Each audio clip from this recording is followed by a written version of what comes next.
세상의 꿈에서 깨어나기. 그누티 세아우톤, 즉 너 자신을 알라. 신의 예언을 받는 장소인 델포이의 아폴로 신전 입구 위에 새겨진 말이다. 고대 그리스 사람들은 자신에게 어떤 운명이 준비되어 있는지, 특정한 상황에서 어떻게 행동해야 하는지 알고 싶어서 예언을 들으러 신전을 방문했다. 아마도 방문자의 대부분은 신전에 들어갈 때 이 문장을 읽었겠지만 이것이 어떤 예언보다도 깊은 진리를 가리키고 있음을 깨닫지 못한 것이 아닐까.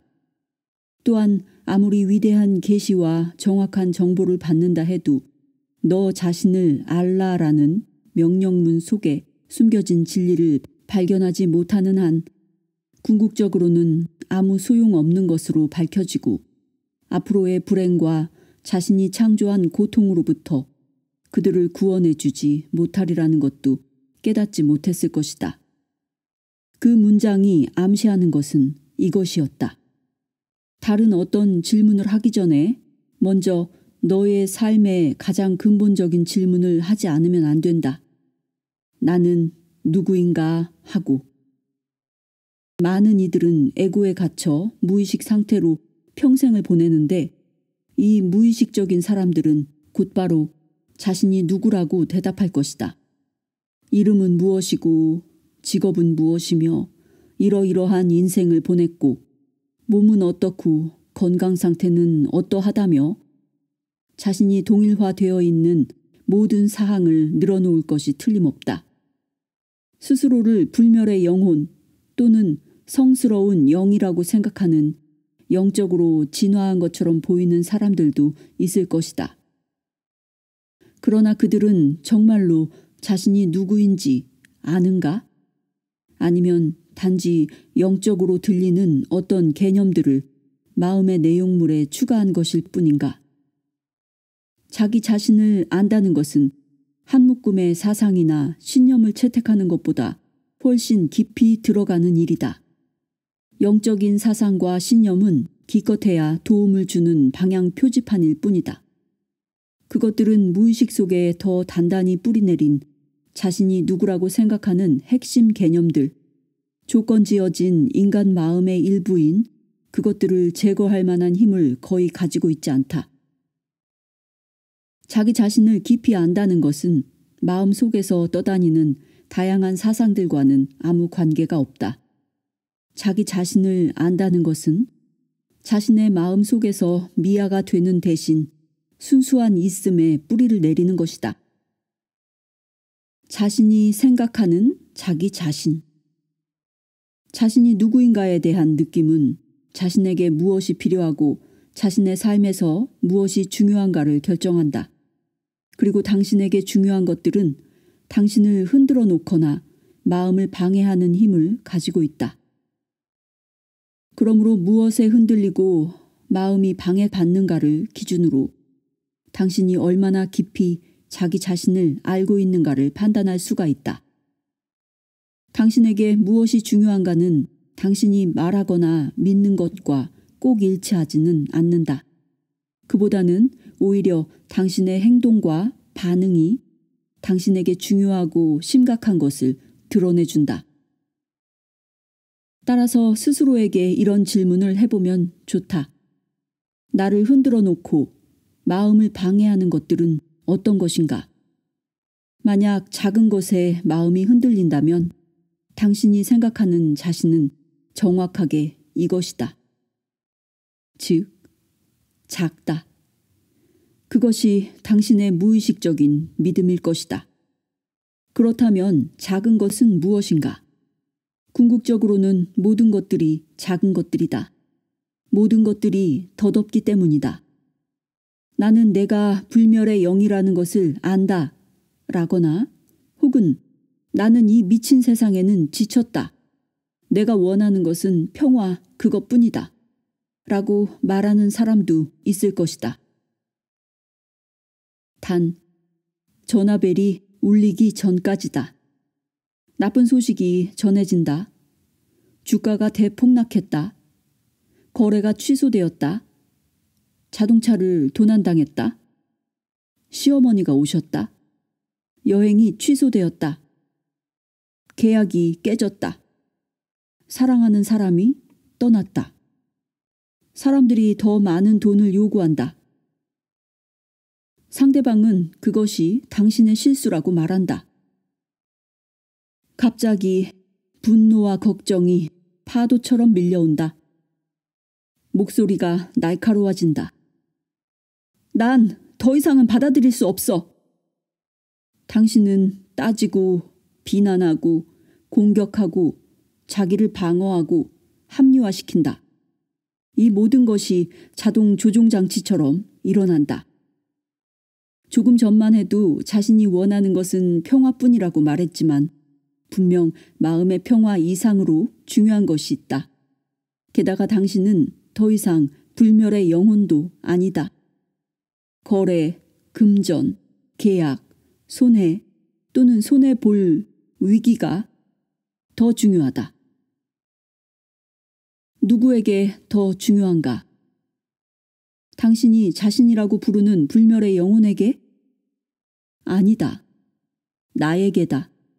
움직이고 변화하는 것들에게서 안전과 만족을 찾으려 하고 그것이 찾아지지 않기 때문에 불안해하고 화를 내는 작은 나에게. 이로써 이제 적어도 당신이 실제로 자신이 누구라고 느끼고 있는가는 분명해졌다. 만약 평화를 정말로 원한다면 평화를 선택할 것이다.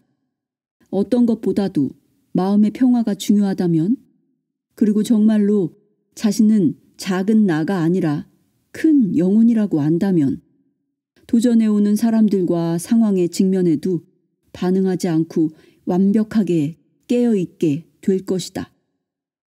상황에 저항하지 않고 그 자리에서 상황을 받아들이고 그것과 하나가 될 것이다. 그러면 깨어있음으로부터 자연히 반응이 나온다. 당신이 자신이라고 생각하는 나인 작은 나가 아니라 진정한 나인 의식이 반응할 것이다. 그 반응은 힘이 있고 효과적이며 어떤 사람도 어떤 상황도 적으로 바꾸는 일은 없을 것이다. 실제로 자신이 누구라고 생각하는가에 대해 스스로를 오랫동안 속일 수 없음을 세상은 언제나 확인시켜준다. 자신이 무엇을 정말로 중요하게 여기는가를 세상이 금방 드러나게 하기 때문이다. 특히 도전적인 일들이 일어날 때 사람들과 상황에 어떻게 반응하는가가 당신이 자신을 어느 정도 깊이 알고 있는가를 가장 잘 보여준다. 자신에 대한 시각이 좁고 제한되어 있으며 자기 중심적일수록 당신은 타인에 대해서도 자기 중심적이고 무의식적인 부분에만 눈이 가고 거기에 더 반응한다. 상대방의 잘못 혹은 더 정확히 말하면 잘못이라고 당신이 해석하는 그 부분을 상대방 그 자체로 본다. 즉 상대방의 에고만을 보고 그렇게 해서 자신의 에고를 강화시킨다. 그 사람 안에 에고를 뚫고 그 사람을 보는 것이 아니라 에고 그 자체를 본다. 그러면 그 에고를 보고 있는 것은 누구인가? 당신 안에 에고이다. 매우 무의식적인 사람들은 다른 사람들 안에 투영된 모습을 통해 자신의 에고를 경험한다. 상대방 안에 무엇인가에 반응하는 것은 자신에게도 같은 것이 있기 때문임을, 그리고 때로는 자신 안에만 있다는 것을 깨달으면 자기 자신의 에고가 보인다. 이 단계에 오면 다른 사람들이 당신에게 하고 있다고 생각했던 그것을 당신이 다른 사람들에게 하고 있었다는 것을 깨달을지도 모른다. 그러면 자신을 피해자로 보는 것을 중단하게 된다. 당신은 에고가 아니다. 그러므로 자신 안의 에고를 알아차렸다고 해서 자신이 누구인지를 알 수 있다는 의미는 아니다. 자신이 누구가 아닌가를 알게 되었음을 의미할 뿐이다. 그러나 그렇게 자신이 누구가 아닌가를 아는 것을 통해서 진정으로 자신을 아는 것을 가로막는 가장 큰 장애물이 제거된다. 누구도 당신이 누구인가를 가르쳐 줄 수 없다. 누군가가 가르쳐 주는 것은 개념에 불과하기 때문에 당신을 변화시킬 힘이 없다. 나는 누구인가? 이것은 믿음이 필요하지 않다. 사실 모든 믿음은 어느 것이든 장애물이다. 나는 누구인가는 심지어 깨달음조차 요구하지 않는다. 왜냐하면 당신은 이미 당신 자신이기 때문이다. 그러나 깨달음 없이는 진정한 나는 세상을 향해 빛을 발하지 않고 묻혀있는 상태가 된다. 물론 그 묻힌 장소가 진정한 나가 있는 곳이다. 가난하다고 느끼는 사람이 사실은 1억 달러의 예금을 가지고 있음을 알지 못한 채 언제까지나 그 막대한 부를 잠재 가능성으로만 남겨두는 것과 꼭 같다. 풍요로움. 자신을 누구라고 생각하는가는 다른 사람들에게 어떻게 대우받는가와도 밀접한 관계가 있다. 대부분의 사람들이 남들이 자신을 잘 대우해주지 않는다고 불평한다. 나는 존경받지 못했고, 관심받지 못했고, 인정받지 못했고, 제대로 평가받지 못했어. 라고 그들은 말한다. 사람들은 나를 그저 당연한 존재로만 여겨. 이런 사람은 누군가에게 친절한 대우를 받으면 숨은 동기가 있는 건 아닌지 의심한다. 나를 조종하고 이용하려고 해. 아무도 나를 진정으로 사랑하지 않아. 그러면 그들은 자신을 누구라고 생각하는가? 나는 많은 것이 부족한 작은 나이고 그 부족함은 결코 채워질 수 없어. 자신이 누군가에 대한 이 기본적인 오해가 모든 관계에 문제를 일으키는 기능 장애의 원인이 된다.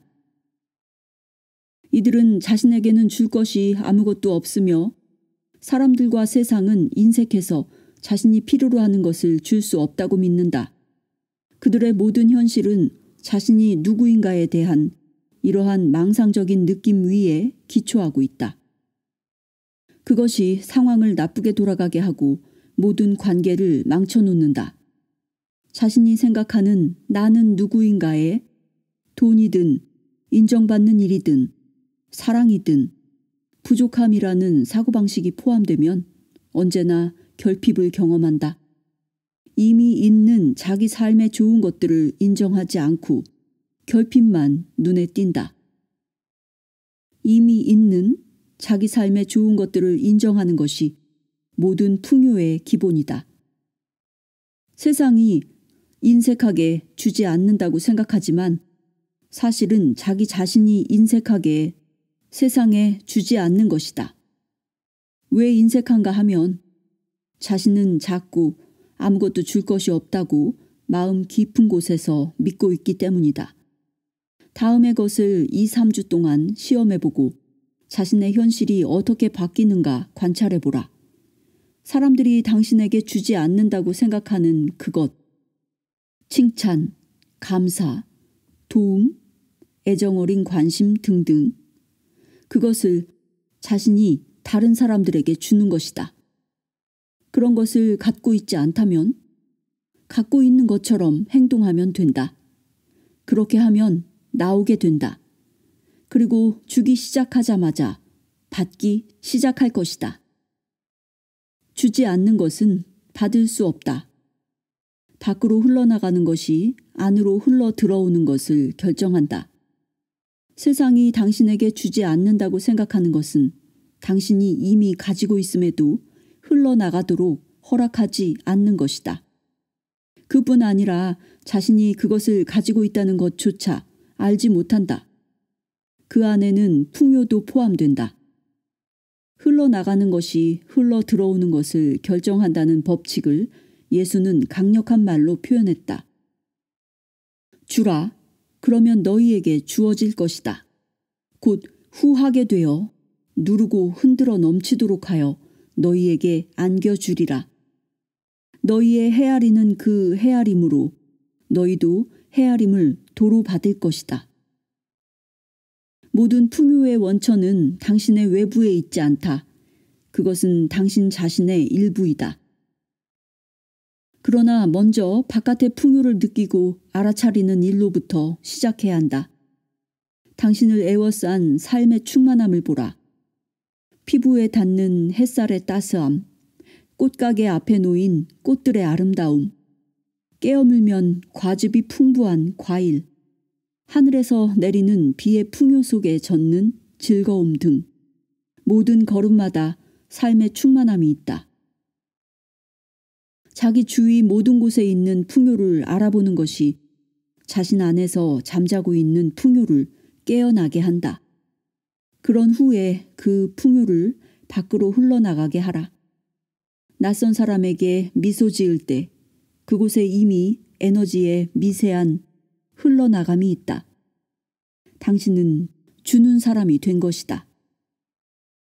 자신에게 이렇게 자주 물어보자. 이곳에서 나는 무엇을 줄 수 있을까? 어떻게 하면 이 사람, 이 상황에 내가 도움이 될 수 있을까? 아무것도 소유하지 않아도 풍요를 느낄 수 있고 늘 풍요를 느끼면 모든 것이 계속해서 당신에게로 온다. 풍요는 이미 그것을 가지고 있는 사람에게만 찾아온다. 불공평하게 들리겠지만 그렇지 않다. 그것이 우주의 법칙이다. 풍요도 결핍도 내면의 상태이며 그것은 당신의 현실이 되어 나타난다. 예수는 그것을 이렇게 표현했다. 있는 자는 더 받을 것이고 없는 자는 그 있는 것마저 빼앗길 것이다. 자신을 아는 것과 자신에 대해 아는 것. 자기 자신을 안다는 것이 싫을 수도 있다. 무엇을 발견하게 될지 두렵기 때문이다. 많은 사람들은 자기 자신이 그다지 좋은 사람이 아니라는 비밀스러운 불안감을 가지고 있다. 그러나 당신이 자신에 대해 발견할 수 있는 어떤 것도 당신이 아니다. 자신에 대해 알 수 있는 어떤 것도 자기가 아니다. 두려움 때문에 자신이 누구인지 알기를 원하지 않는 사람들이 있는 반면에 자기 자신에 대해 만족할 줄 모르는 호기심을 갖고 더 많은 것을 밝혀내고 싶어하는 사람도 있다. 자기 자신에 대한 것을 알고 싶어서 몇 년 동안이나 심리 분석을 받고 어린 시절의 일들을 구석구석 파고든다. 무의식 속에 숨겨진 두려움과 욕망을 들춰내고 몇 겹이나 쌓인 층을 하나하나 벗겨내면서 자신의 인격과 성격을 탐구한다. 10년 뒤 그 정신분석의는 당신에게 지치고 당신의 이야기에 지쳐 분석이 완료되었다고 말할 것이다. 그리고 5,000쪽이나 되는 보고서를 건네줄 것이다. 이것이 당신에 대한 모든 것입니다. 이것이 당신이 누구인가 하는 것입니다. 당신은 묵직한 서류를 들고 돌아오지만 마침내 자신에 대해 알게 되었다는 만족감은 얼마 가지 않아 아직 충분하지 않다는 느낌과 자신이 누구인가에 이것보다 더 있음이 틀림없다는 막연한 의혹으로 대체된다.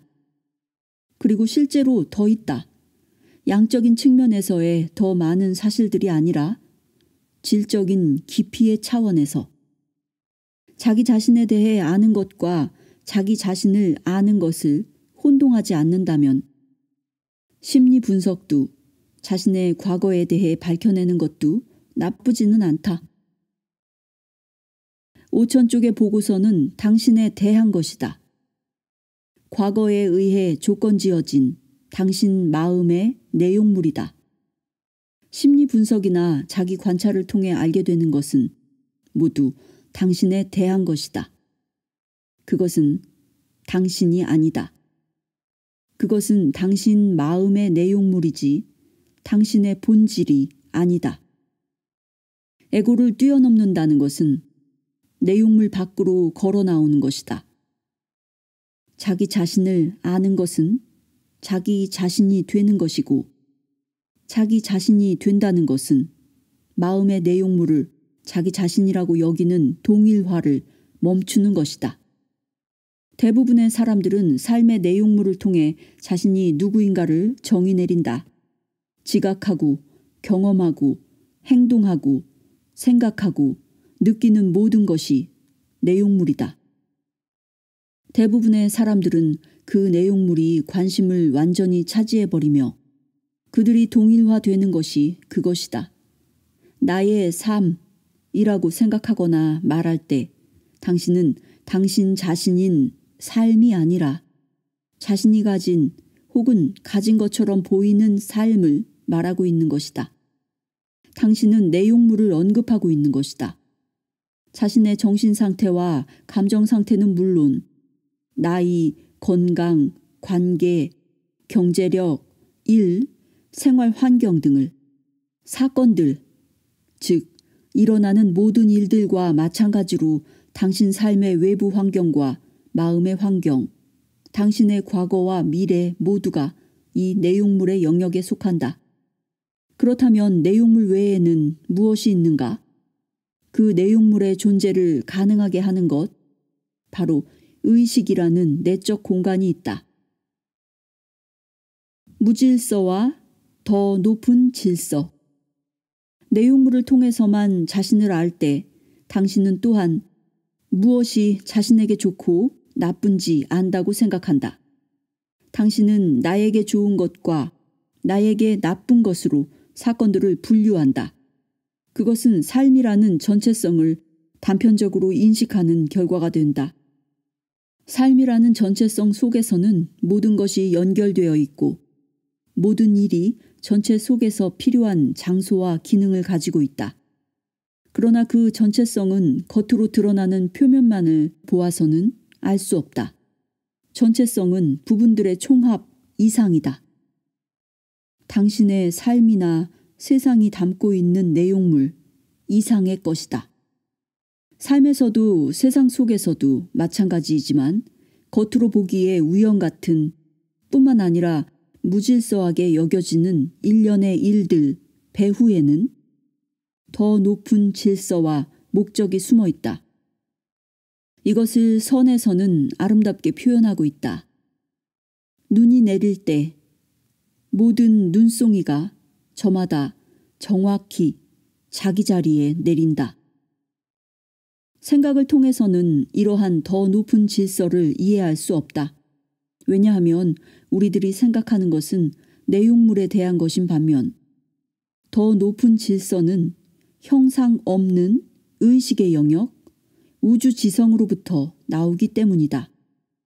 그러나 우리는 그것을 잠깐이나마 들여다볼 수는 있고 더 나아가 그 질서에 우리 자신을 맞춤으로써 그 더 높은 목적이 펼쳐지는데 의식적인 참여자가 될 수 있다. 인간의 발길이 닿지 않는 원시림으로 들어갈 때 생각에 지배되는 마음에게는 주위 사방에 있는 무질서와 혼돈밖에 보이지 않을 것이다.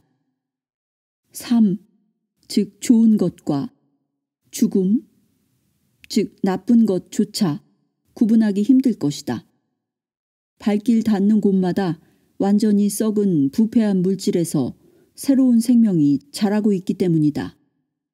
내면에 오직 고요만이 자리하고 생각이라는 소음이 없어졌을 때 그때 비로소 그곳에 숨은 조화가 있고 신성이 있음을 알아차리게 될 것이다. 모두가 완벽한 자기 자리를 가지고 있어서 지금에 있는 그대로의 모습과 방식 외에는 다른 것이 있을 수 없는 더 큰 질서를 알아차리게 된다.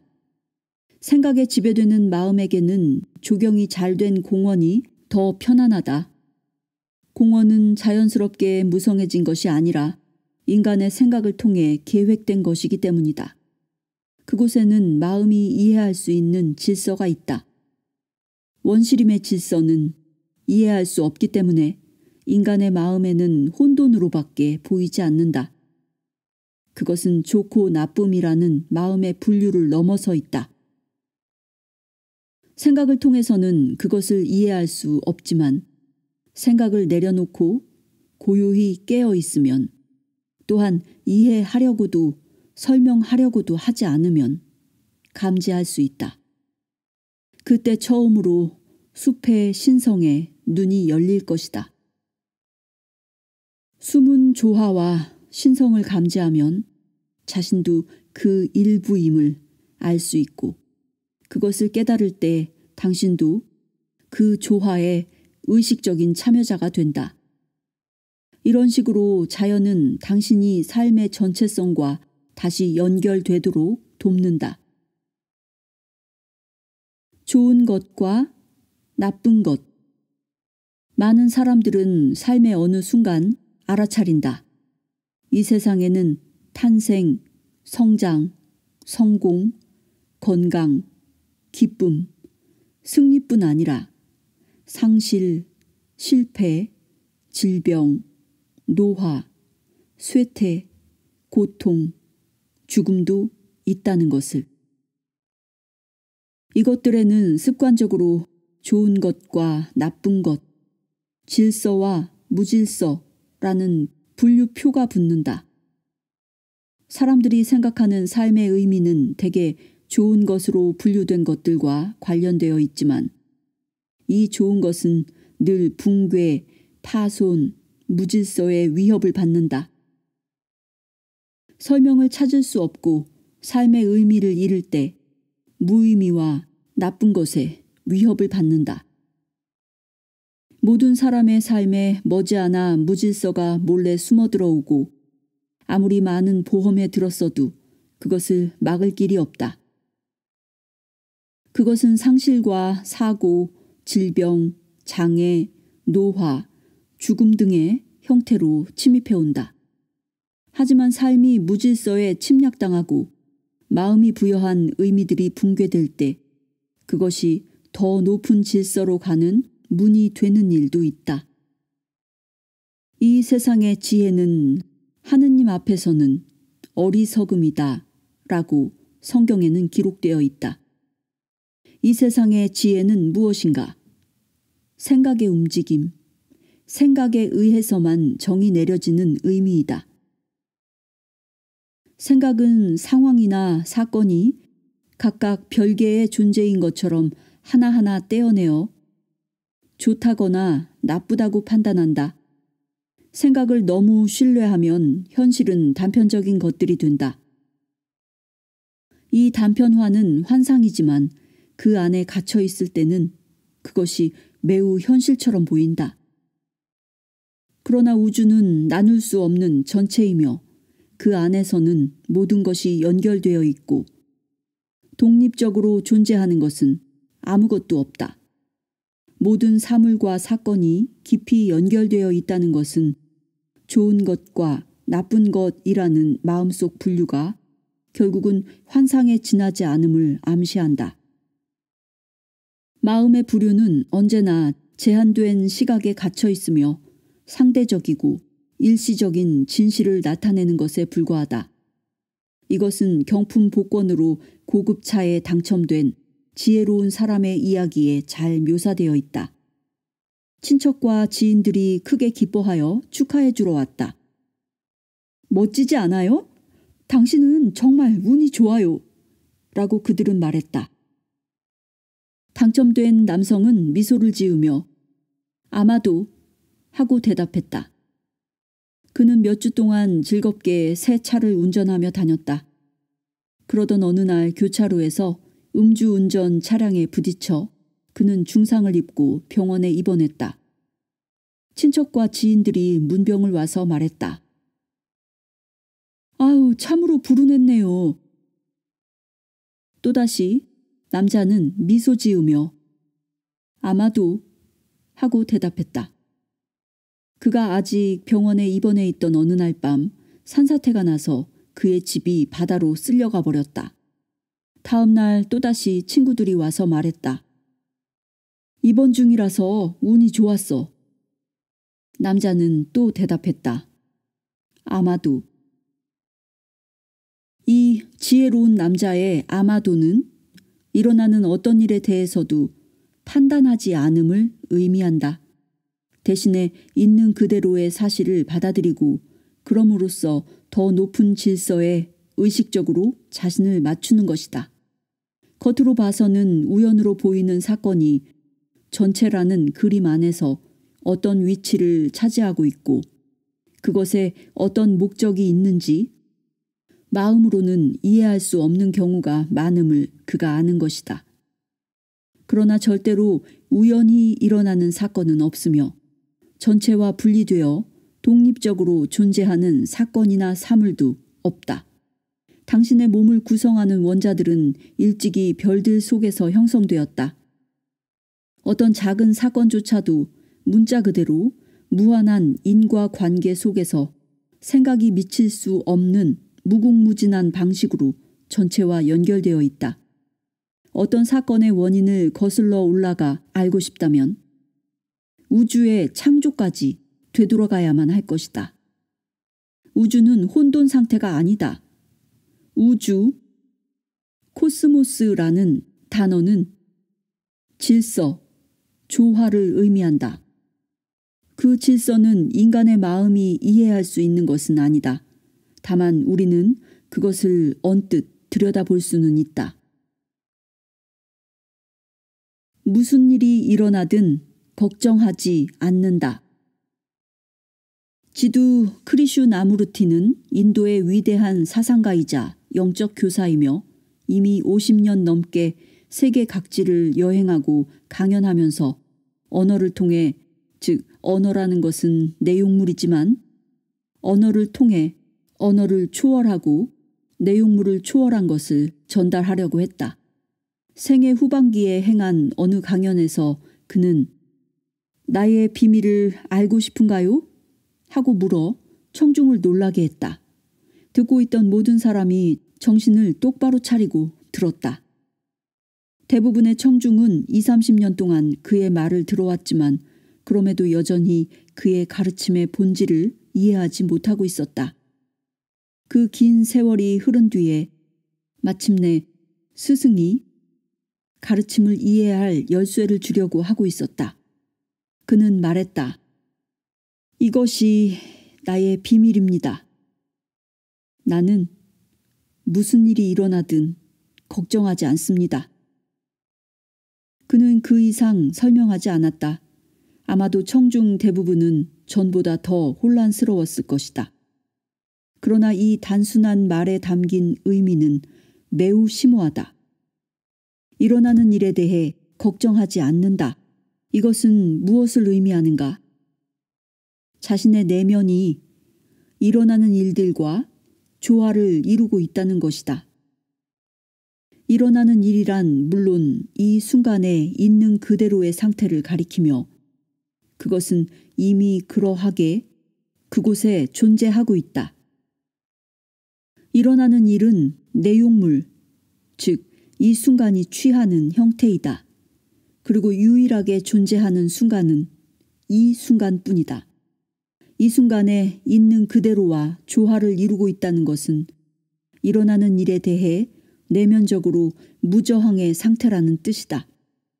마음속에서 좋다거나 나쁘다는 분류표를 붙이지 않고 그것이 있는 그대로 있게 함을 의미한다. 그렇다면 이것은 삶의 변화를 가져오기 위한 행동을 더 이상 하지 않는다는 것을 의미하는가? 그렇지 않다. 오히려 그 반대로 지금이라는 순간과의 내적인 조화를 기초로 행동할 때 그 행동에는 삶 그 자체에 지성의 힘이 작용한다. 그런가? 일본의 한 마을에 하쿠인이라는 선사가 살고 있었다. 그는 큰 존경을 받았고 많은 사람들이 영적 가르침을 듣기 위해 그를 찾아왔다. 어느 날 절 옆집에 사는 10대 소녀가 임신을 했다. 화가 난 부모에게서 아이 아버지가 누구냐는 질문을 받은 소녀는 마침내 하쿠인 선사라고 대답했다. 몹시 흥분한 부모는 당장 선사에게로 달려가 큰 소리로 욕을 하면서 그가 아이의 아버지임을 딸이 자백했다고 말했다. 하쿠인이 한 대답은 이것이 전부였다. 그런가? 추문은 마을 전체에 퍼지고 인근 지역까지 번졌다. 선사의 명성은 땅에 떨어졌다. 그러나 선사는 개의치 않았다. 아무도 설법을 들으러 오지 않았지만 선사는 동요함 없이 담담했다. 아이가 태어났을 때 소녀의 부모는 아이를 하쿠인 선사에게로 데려다 주었다. 당신이 아버지니까 당신이 아이를 키우시오. 선사는 아이를 사랑으로 돌보았다. 1년이 지났고 아이의 엄마는 참회하는 마음으로 부모에게 아이의 진짜 아버지는 푸주간에서 일하는 청년이라고 고백했다. 부모는 당황하여 하쿠인 선사의 거처로 급히 달려가 사죄하고 용서를 구했다. 정말 죄송합니다. 아이를 다시 데려가려고 왔습니다. 저희 딸이 당신이 아이 아버지가 아니라고 고백했습니다. 그런가? 그것이 선사가 아이를 그들에게 안겨주며 말한 전부였다. 선사는 거짓이든 진실이든 나쁜 소식이든 좋은 소식이든 그런가 하고 정확히 똑같은 방식으로 반응했다. 그런가? 그는 좋은 것이든 나쁜 것이든 지금 이 순간이 취하는 모습을 그대로 인정하고 인간 드라마에는 참여하지 않았다. 그에게는 오직 이 순간만이 존재하며 이 순간은 있는 그대로일 뿐이다. 그는 일어나는 사건을 자기화하지 않았다. 그는 누구의 피해자도 아니다. 지금 이 순간에 일어나고 있는 사건과 완벽하게 하나가 되고 그런 이유 때문에 일어나는 사건은 그에게 어떤 힘도 미치지 못한다. 일어난 일에 저항하려고 할 때만 그 일에 좌우되고 당신의 행복과 불행을 세상이 결정하게 되는 것이다. 아이는 사랑받고 보살핌을 받았다. 그 무저항의 힘을 통해 나쁜 것이 좋은 것으로 바뀐다. 언제나 현재의 순간이 요구하는 것에 반응하면서 선사는 때가 오자 아이를 보내준 것이다. 이러한 사건들의 각 단계에서 에고라면 어떻게 반응했을지 잠시 상상해 보는 것도 좋다.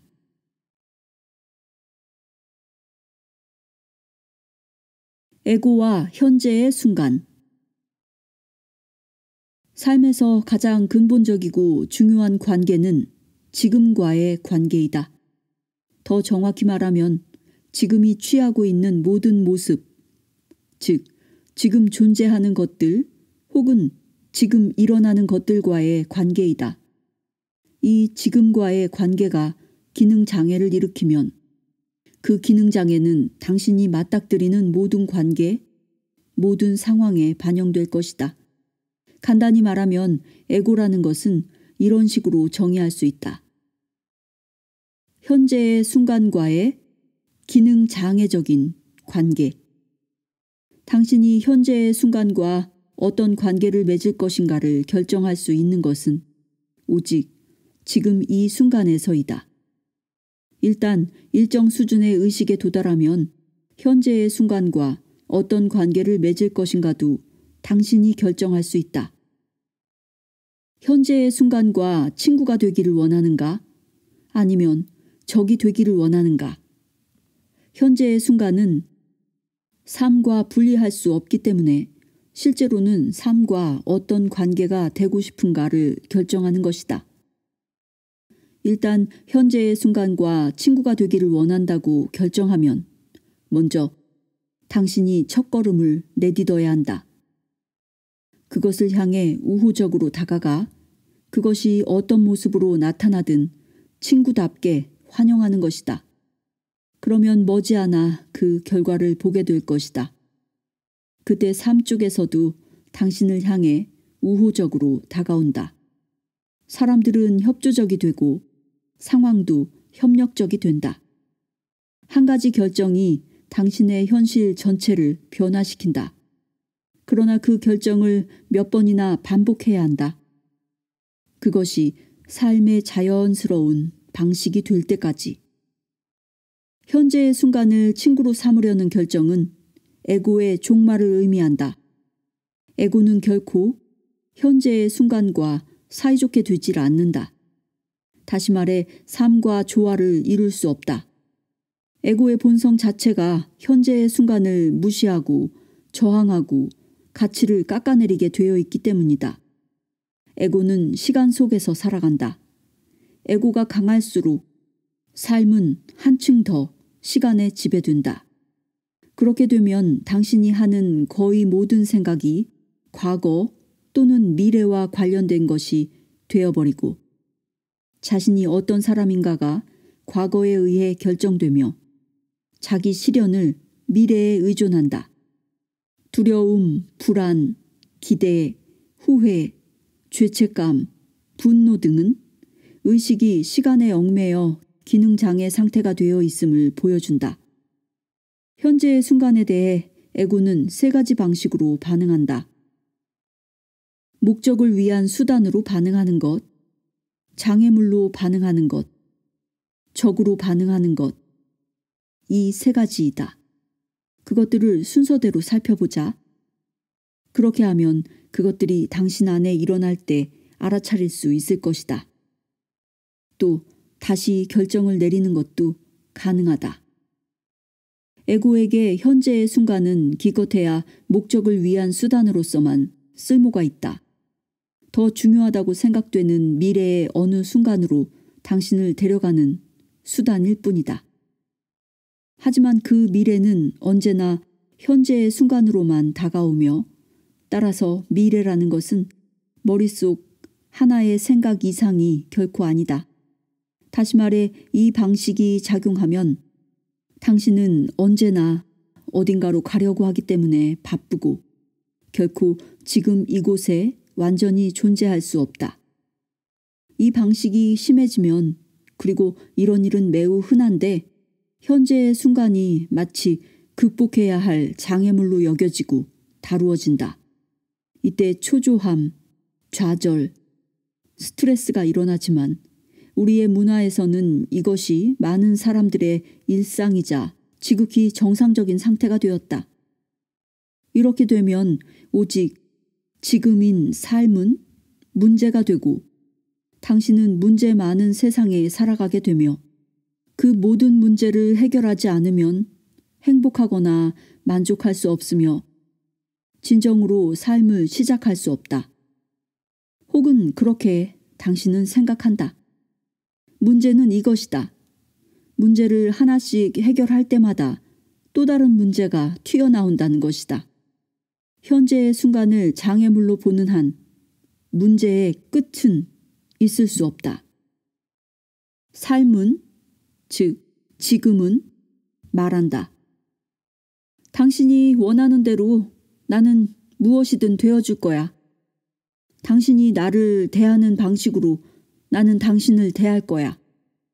당신이 나를 문제라고 보면 나는 당신에게 문제가 되어줄 거야.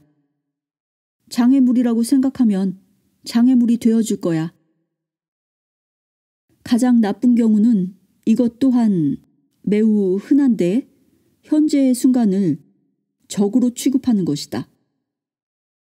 자신이 하고 있는 일이 싫거나 상황이 불만스럽거나 일어나고 있는 일과 일어난 일에 욕을 퍼부을 때 혹은 마음속 대화가 해야 한다와 하지 말아야 한다로 이루어져 있을 때 비난과 남 탓으로 흘러넘칠 때 당신은 있는 그대로의 지금의 반론을 제기하고 이미 그것인 것과 다투고 있는 것이다. 삶을 적으로 만들고 있기 때문에 삶도 싸움을 원하면 싸우게 해주지 라고 응답한다. 외부적인 현실은 늘 당신의 내면 상태의 반영이기 때문에 당신은 당연히 적대적인 세계를 경험하게 된다. 자신에게 자주 물어야 할 중요한 질문이 있다. 나는 현재의 순간과 어떤 관계에 있는가? 그리고 그 해답을 발견하기 위해서는 깨어 있어야 한다. 나는 지금을 목적을 위한 수단으로만 삼고 있는가? 그렇지 않으면 장애물로 보고 있는가? 나는 혹시 그것을 적으로 취급하지는 않는가?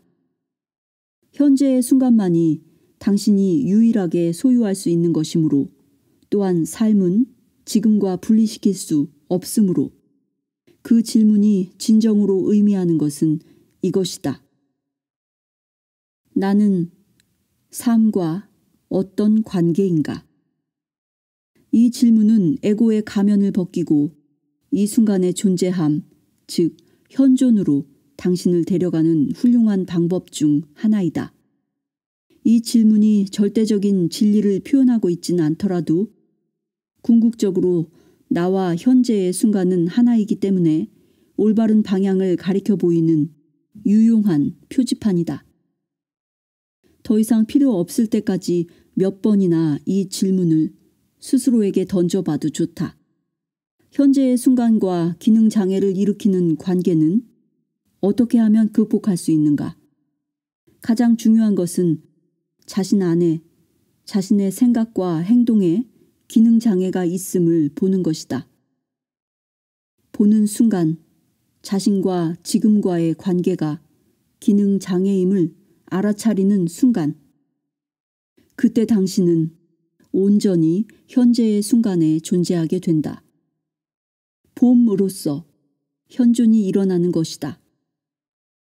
기능 장애를 보는 순간 그 기능 장애는 소멸하기 시작한다.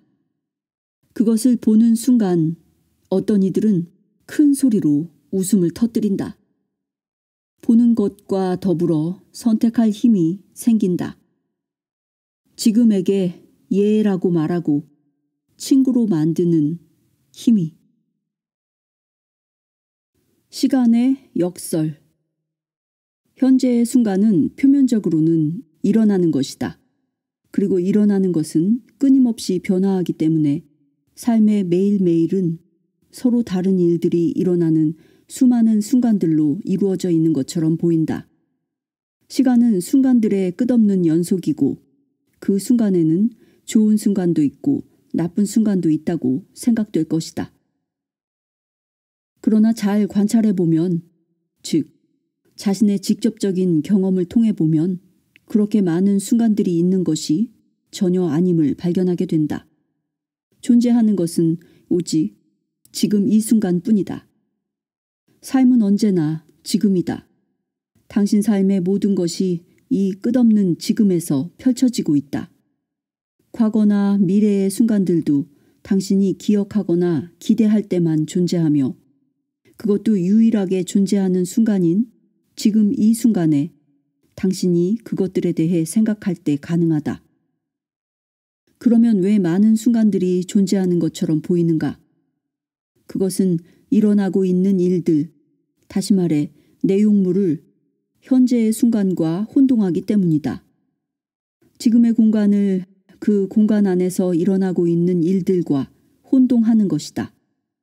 현재의 순간을 내용물과 혼동함으로써 시간의 환상뿐 아니라 에고의 환상도 생겨난다. 여기 하나의 역설이 있다. 한편에서는 시간의 실체를 부정할 수 없다. 이곳에서 저곳으로 가는데도, 음식을 준비하는데도, 집을 짓는데도, 이 책을 읽는데도 시간이 필요하다. 성장하는데도, 새로운 것을 배우는데도 시간이 필요하다. 무엇을 하든 시간이 필요하다. 모든 것이 시간의 지배를 받고 있고 셰익스피어가 부른 대로 이 피비린내 나는 시간의 폭군이 결국 당신을 죽일 것이다. 그것은 당신을 휘감아 흐르는 난폭한 강물 같은 혹은 모든 것을 태워버리는 불 같은 것이다. 최근에 나는 오랫동안 소식이 끊겼던 오래된 친구 가족을 만났다가 충격을 받았다. 나는 하마터면 이렇게 물을 뻔했다. 어디 아프세요? 무슨 일이 있었나요? 누가 당신들을 이렇게 만들었나요?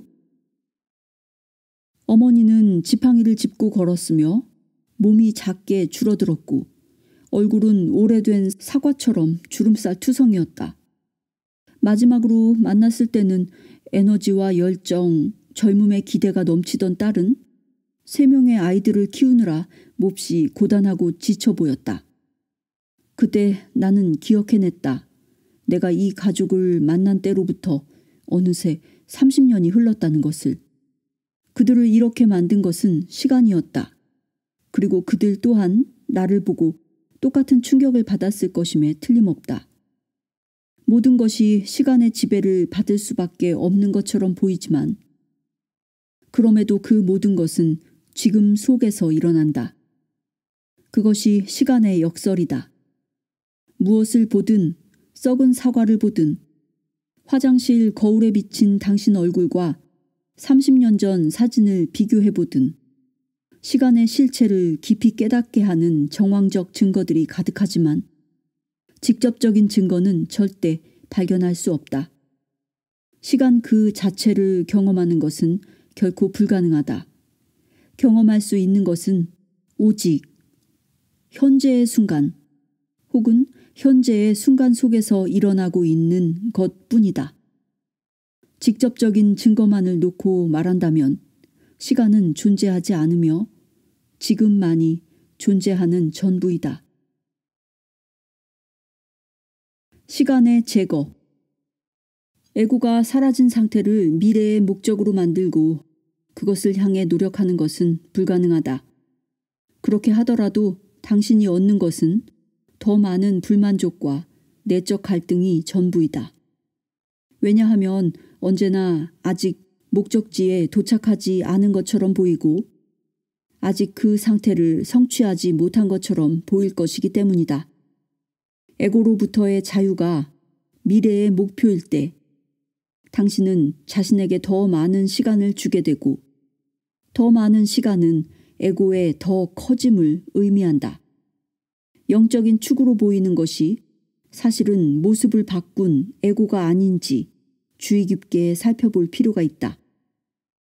자기를 제거하는 것이 미래의 목적이 되면 자기를 제거하려는 그 노력조차 자기를 더 커지게 하려는 위장된 추구일 가능성이 있다. 자신에게 더 많은 시간을 주는 것은 정확히 말하면 자신의 자아에게 더 많은 시간을 주는 것이다.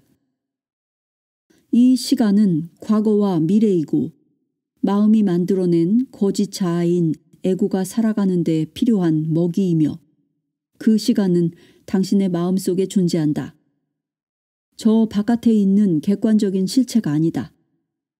시간은 감각에 의한 인식을 위해 필요한 현실적인 목적에 없어서는 안 될 마음의 구조물이지만 자기 자신을 아는 데는 최대의 장애이다. 시간은 삶의 수평적 차원, 현실의 표면층이다. 그러나 삶에는 깊이라는 수직적 차원도 있다.